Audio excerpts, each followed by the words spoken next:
नाज़रीन, हमारी सियासत एक पेचीदा भंवर में महवे सफ़र है जहां हर सवाल का जवाब एक नया सवाल बन जाता है। आइन, इदारे, जमातें और अवाम सभी किसी नई समत के मुतलाशी हैं। तहरीक इंसाफ इस वक्त मुल्क की सबसे ज़्यादा ज़ेर बहस सियासी जमात है, जिसकी क़यादत बैरिस्टर गौहर जैसे मुमताज़ कानूनदान के हाथ में है। उनकी कानूनी महारत और अदालती महाज पर सलाहियतों के बावजूद पार्टी न सिर्फ सियासी बल्कि अदालती दबाव का सामना भी कर रही है। बानी पीटीआई की मुसलसल कैद, कारकुनों की गिरफ्तारी और 9 मई के वाक़यात का तौक सवाल बनकर पीटीआई के गले में पड़ा हुआ है। सीनियर सियासतदान एतजाज एहसन के बकौल 9 मई 5 सवालों की मार है। अगर ये बात हकीकत है तो फिर ये जंजीर अब तक क्यों नहीं टूटी? आखिर वो कौन सी गलती थी जो बानी चेयरमैन पीटीआई से सरजद हो गई? क्या वो अवामी ताकत को सियासी हिकमत अमली में ढालने में नाकाम रहे, या इदारों से मज़ामत के बयानिए ने मुफाहमत की राहें ही बंद कर दी? ये सब वो सवालात हैं जो ना सिर्फ पीटीआई बल्कि पूरे सियासी बयानिए पर सवालिया निशान बनकर खड़े हो गए हैं। पीटीआई की हालिया तहरीकों को अवामी पजीराई ना मिलने का इल्जाम रियासती जबर के साथ साथ पार्टी की अंदरूनी कमजोरियों पर भी जाता है।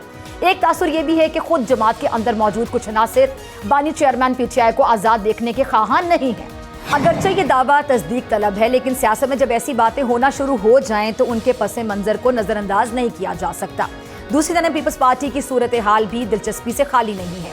माजी में किसान, मजदूर और आम आदमी की आवाज़ समझी जाने वाली जमात शायद आज इक़्तिदार की सियासत में मुफाहमत और मसलहत का चेहरा बन चुकी है।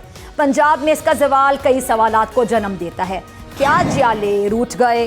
क्या पार्टी ने सिंध को ही अपनी आखिरी पनाहगाह समझ लिया, या फिर जैसा कि नदीम अफजल चंद कहते हैं कि सियासी स्पेस नहीं मिल रही? हालिया इंतखाबात में लेवल प्लेइंग फील्ड और वोट को इज्जत दो जैसे नारे बुलंद हुए, मगर सवाल ये कि क्या वाकई आवाम को उनका हक मिला या फिर कंट्रोल जमहूरियत? क्या यही बंदोबस्त अब सियासी मुस्तकबिल है? हुकूमत बार बार मुज़ाकरात की बात करती है, मगर अपोजिशन को सियासी सरगर्मियों की भी इजाज़त नहीं दी जाती। ये दोहरा मयार किस समत की निशानदही करता है?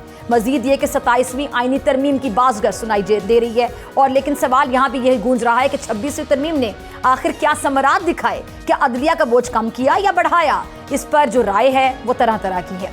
मईशत की बात की जाए तो हुकूमत अपनी कारकर्दगी को तसल्ली बख्श करार देती, मगर ज़मीनी हकायक शायद इसके बरअक्स हैं। महंगाई, बेरोजगारी और गैर यकीनी फ़ज़ा ने आम शहरी को बेहाल कर दिया। ऐसे में हुकूमती दावे ज़बानी जमा खर्च से ज़्यादा मालूम नहीं होते। ये तमाम सवालात हमें एक बड़े और शायद सबसे अहम सवाल की तरफ ले जाते हैं। क्या पाकिस्तान में अवामी ताकत, वोट की हुर्मत और जमहूरी इक़्तिदार वाकई बहाल होंगी, या सियासी जमातें अपने मुफादात, वक्ती मसलहतों और इदारा जाती दबाव के सामने अवामी ख्वाहिशात और उमंगों को मुसलसल कुर्बान करती रहेंगी? ये सवाल महज एक सियासी बहस नहीं बल्कि पाकिस्तान के मुस्तकबिल का फैसला करेगा। अब वक्त आ चुका है कि जमातें आवाम के पास वापस आएँ, मुफाहमत के असूलों से जुड़ें और इसके साथ साथ मज़ामत को सिर्फ बयानिए के बजाय अवामी ताकत के ज़रिए जमहूरी दायरे में लाया जाए। पाकिस्तान की सियासत अब किसी एक फ़र्द, जमात या इदारे का खेल नहीं रही। अब वक्त है कि हर तबका, हर फरीक और हर इदारा इस हकीकत को तस्लीम करे कि असल ताकत का सरचश्मा सिर्फ अवाम है। अवामी शऊर की बेदारी, वोट की इज्जत और इदारों का गैर जानिबदाराना किरदारी पाकिस्तान को एक मुस्तहकम, खुशहाल और बावकार रियासत बना सकते हैं। अगर सियासतदानों ने इस लम्हे को ना पहचाना तो शायद आने वाला वक्त उन्हें कभी ना बख्शे। बरे सगीर की तकसीम को अब तकरीबन 8 दहाइयाँ गुजर चुकी हैं, मगर पाकिस्तान और भारत के ताल्लुकात आज भी तनाव, दुश्मनी और बदएतमादी से भरपूर हैं। मकबूजा कश्मीर, पानी, दहशतगर्दी और सरहदी झड़पें दोनों ममालिक के दरमियान मुसलसल कशीदगी की बुनियाद रही हैं। लेकिन सवाल यह है कि क्या ये कशीदगी हमेशा जारी रहेगी, या कोई रास्ता है जो अमन, तरक्की और ताउन की तरफ जाता हो? एक रास्ता तसादुम और तनाव का है। ये वो रास्ता है जो दोनों ममालिक के ताल्लुकात की हालिया नौयत को जारी रखता है, और इसके मुमकिन नताइज क्या होंगे? भारत की मुसलसल प्रॉक्सी जंगें जारी रहेंगी, दहशतगर्दी के इल्ज़ामात और जवाबी इक़दामात होंगे, सिफारती ताल्लुकात में तातुल रहेगा, दिफाई बजट में बेतहाशा इजाफा होगा, गुर्बत, तालीम, सेहत जैसे जो बुनियादी मसाइल हैं उनसे गफलत का बाइस होगा, और इस रास्ते का सबसे बड़ा नुकसान अवाम को हो रहा है। भारत की आबादी का बड़ा हिस्सा गुर्बत की लकीर से नीचे है। पाकिस्तान भी मुआशी मसाइल से दो चार है, लेकिन दोनों ममालिक अपने वसाइल एक दूसरे के खिलाफ इस्तेमाल कर रहे हैं। दूसरा रास्ता महदूद ताउन और मौजूदा सूरत हाल के तसलसल का रास्ता। ये रास्ता मौजूदा हालात से थोड़ा बेहतर है, लेकिन मुस्तकिल हल नहीं है।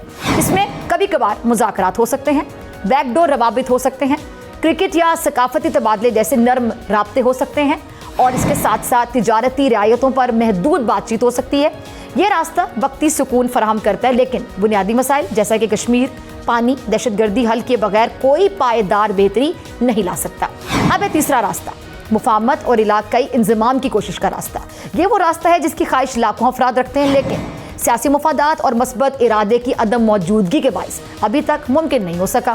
اس میں کشمیر پر سنجیدہ، بامقصد اور باہمی احترام پر مبنی بات چیت ہو سکتی ہے، دہشت گردی کے الزامات کی غیر جانبدارانہ تحقیقات کی جا سکتی ہیں، تجارتی سرحدوں کو کھولا جا سکتا ہے، تعلیمی، ثقافتی، سیاحتی تبادلے ہو سکتے ہیں، مشترکہ ماحولیاتی، پانی اور صحت کے چیلنجز پر تعاون کیا جا سکتا ہے، دونوں ممالک کے دفاعی بجٹ میں کمی جو تعلیم، صحت اور ترقی پر خرچ کیا جا سکتا ہے، جنوبی ایشیا دنیا کی سب سے بڑی مشترکہ مارکیٹ بن سکتی ہے، اور عالمی سطح پر ساکھ میں بہتری اور غیر ملکی سرمایہ کاری میں اضافہ ہو سکتا ہے۔ اب آتا ہے چوتھا راستہ، علاقائی بلاک کی تشکیل کا راستہ۔ یہ سب سے دورس لیکن دیر پا راستہ ہو سکتا ہے، جہاں پاکستان اور بھارت نہ صرف ایک دوسرے سے بلکہ افغانستان، ایران، نیپال، بنگلہ دیش، سری لنکا اور چین جیسے ممالک سے مل کر ایک علاقائی بلاک تشکیل دیں، ساؤتھ ایشین اکنامک یونین جیسا ماڈل بنائیں، ریلوے، گیس، بجلی کے مشترکہ منصوبے تیار کیے جائیں، مشترکہ امن فورس یا پھر ڈیزاسٹر رسپانس یونٹ قائم کیا جائے، سی پیک یا دیگر منصوبوں میں بھارت کی شمولیت کے ساتھ اس کی افادیت کو مزید بڑھایا جائے، توانائی، پانی اور ٹیکنالوجی میں خود انحصاری پیدا کی جائے۔ اس سے عالمی طاقتوں کے اثر و رسوخ میں کمی ہوگی، سیاسی تناؤ میں کمی ہوگی، عوامی سطح پر بھائی چارہ قائم ہوگا۔ لیکن اس ساری جو خوابناک منظر کشی ہے، اس کے بعد اب فیصلہ کن سوال یہ ہے کہ کیا پاکستان اور بھارت تیار ہیں؟ یہ تمام راستے امکانات کی صورت میں موجود ہیں، لیکن سوال پھر وہی، کیا بھارت کی سیاسی قیادت اس تبدیلی کی اہلیت رکھتی ہے؟ کیا بھارت کا میڈیا نفرت کو ہوا دینے کی بجائے امن کو فروغ دے گا؟ کیا عوامی سطح پر نفرت کی بجائے ہم آہنگی کا رجحان ابھرے گا؟ اگر ان سوالات کا جواب ہاں میں آ جائے تو مستقبل بہتر ہو سکتا ہے۔ پاکستان اور بھارت کے پاس دو ہی بڑے راستے ہیں، پہلا نفرت، دشمنی اور جنگ کا راستہ جو صرف تباہی لائے گا، اور دوسرا امن، تعاون اور ترقی کا راستہ جو لاکھوں انسانوں کو بہتر زندگی دے سکتا ہے۔ اب یہ دونوں ممالک پر ہے کہ وہ تاریخ کے قیدی بنے رہیں یا پھر مستقبل کے معمار بن جائیں۔ ہم تاریخ کو بدل نہیں سکتے، مگر مستقبل ہم سب کے ہاتھ میں ہے۔ دشمنی اگر ایک صدی میں کچھ نہیں دے سکی تو شاید دوستی ایک دہائی میں سب کچھ دے جائے۔